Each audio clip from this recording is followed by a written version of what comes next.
చింతపండు పులిహోర. సో ఒక గ్లాస్ రైస్కి ఒక చిన్న సైజు నిమ్మకాయ అంత చింతపండుని ముందుగానే నానబెట్టుకోవాలి. 10 మినిట్స్ 15 మినిట్స్ ముందుగా. సో ఇలా పెట్టేసుకొని కొన్ని వాటర్ పోసుకొని నానబెట్టుకోవాలి. ఇలా వాటర్ పోసుకొని నానబెట్టుకోవాలి. ఇప్పుడు స్టవ్ ఆన్ చేసుకొని ఒక కడాయి పెట్టుకొని దాంట్లో కొంచెం ఆయిల్ యాడ్ చేయాలి.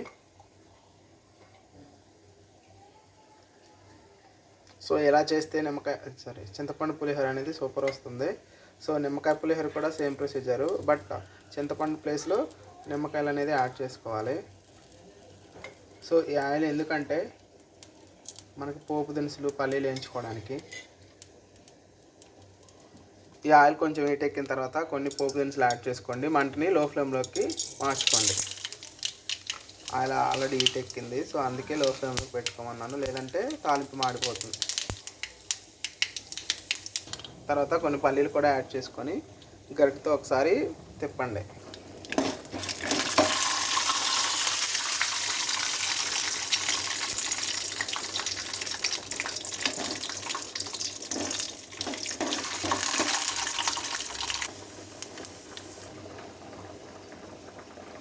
ఇలా పల్లీలు వేయించుకోవాలి. సో ఇవి కొంచెం బాగా వేగినట్టున్నాయి, కొంచెం ముందుగానే మంట ఆఫ్ చేసుకోండి. ఓకేనా? ఇలా ఉన్నా పర్లేదు, బాగుంటుంది టేస్ట్ అనేది. సో ఇలా ఉన్న తర్వాత కొంచెం వేడి ఆయిల్ ఉంది కదా, దాంట్లోకి సరిపడా ఉప్పుని యాడ్ చేసుకోండి. నేనైతే చేత్తో ఇలా వేస్తున్నాను, మీరు చూసేసుకోండి. ఒక గ్లాస్ రైస్లోకి సెట్ అవ్వాలంటే కొంచెం ఎక్కువగానే వేసుకోవాలి ఉప్పు. మొత్తం కలిసి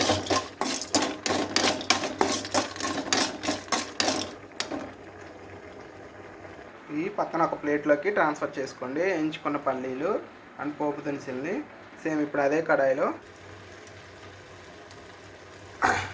కడాయిని పొయ్యి పైన పెట్టేసి కొంచెం ఆయిల్ యాడ్ చేసుకొని ముందుగా నానబెట్టుకున్న చింతపండు రసాన్ని అందులోకి యాడ్ చేయాలి. ముందుగా నానబెట్టుకున్న చింతపండు, సో ఇది నానింది ఆల్రెడీ, ఒక 10 నిమిషాలు అయింది నానబెట్టి. సో ఇది పోసే ముందు ఇలాంటి పచ్చిమిరపకాయలను తీసుకొని మనం ఆయిల్లో ఫ్రై చేసుకోవాలి. తర్వాత ఇవి యాడ్ చేయాలి, చింతపండు రసం అనేది. సో నేను ఇలా కట్ చేస్తున్నాను, ఇదిగోండి ఇలా ఫ్రై చేసుకోవాలి. మంటని లో ఫ్లేమ్లోనే ఉంచుకొని ఈ ప్రాసెస్ అంతా చేయాలి, లేదంటే మాడిపోతాయి. ఇప్పుడు చింతపండుని ఇలా బాగా ఇట్లా ఒత్తేసి ఇట్లా రసం తీసేసేయాలి. ఈ రసాన్ని మనం ఈ కడాయిలోకి యాడ్ చేసుకోవాలి. పులుపు సరిపోతే ఓకే, లేదంటే ఇంకొంచెం యాడ్ చేసుకోవాలి వాటర్ అనేది. వాటర్తో పాటు నేను మళ్ళీ కొన్ని వాటర్ అనేది యాడ్ చేస్తున్నాను, పులుపు సరిపోదని. ఇప్పుడు మంటని లో ఫ్లేమ్లో నుంచి హై ఫ్లేమ్లోకి ట్రాన్స్ఫర్ చేసుకోండి.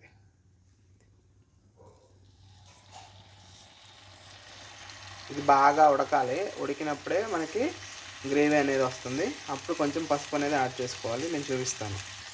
ఈ రసం తీసుకున్న తర్వాత మిగిలిపోయిన ఈ పిప్పిని పడేసుకోండి. ఇలా బాగా ఉడకాలి చింతపండు రసం అనేది. సో అప్పుడప్పుడు చూసుకుంటూ ఉండాలి. చూడండి, ఈ వాటర్లో నుంచి ఒక గ్రేవీ లాగా ఫామ్ అవుతుంది. అప్పుడు మనం స్టవ్ ఆఫ్ చేసుకోవాలి.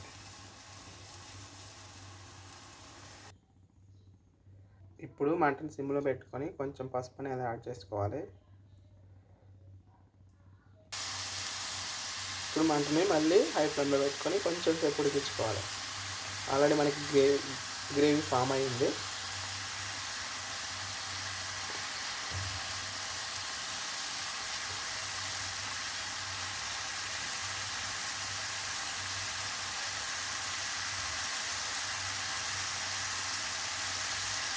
ఫైనల్గా కొంచెం కరివేపాకు, కొంచెం కొత్తిమీర అనేది యాడ్ చేసుకోండి. సో గ్రేవీ రెడీ అయిపోయింది. ఇప్పుడు స్టవ్ ఆఫ్ చేసుకోండి.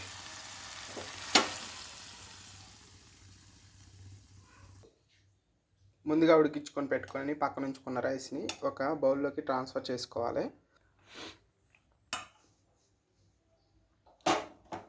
ఇది వేడి రైస్ కొంచెం ఆరనిచ్చేసి తర్వాత పులిహోర పులుసు అనేది యాడ్ చేసుకోండి. వేడివేడిగా కలిపితే మెత్తగా వస్తుంది.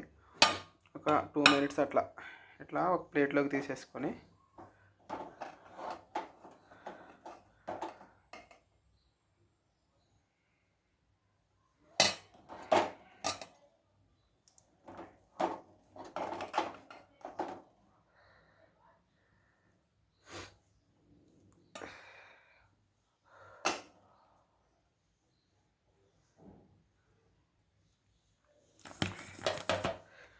ఇలా 2 మినిట్స్ ఆగిన తర్వాత మనం ముందుగానే వేయించుకున్న పల్లీలని యాడ్ చేసుకోవాలి. పల్లీలు అంటే పోపు దినుసుల్ని.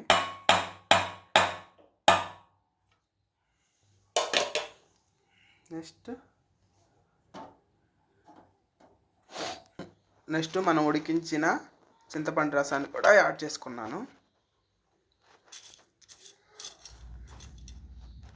ఇది మొత్తం కలిపేటట్టు ఈ గరిటతో కానీ చేతితో కానీ మంచిగా కలుపుకోవాలి.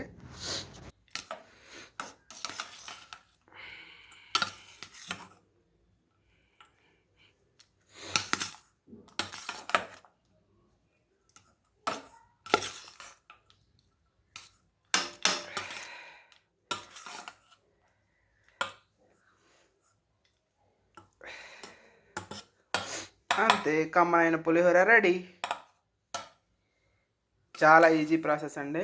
సూపర్ ఉంటుంది టేస్ట్ అయితే.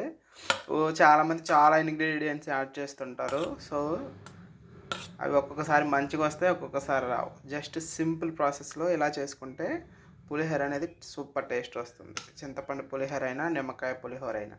ఇప్పుడు నేను ఏదైతే గ్రేవీ చేశానో అది చింతపండు పులిహోరకి యూజ్ అవుతుంది. అలా గ్రేవీ కాకుండా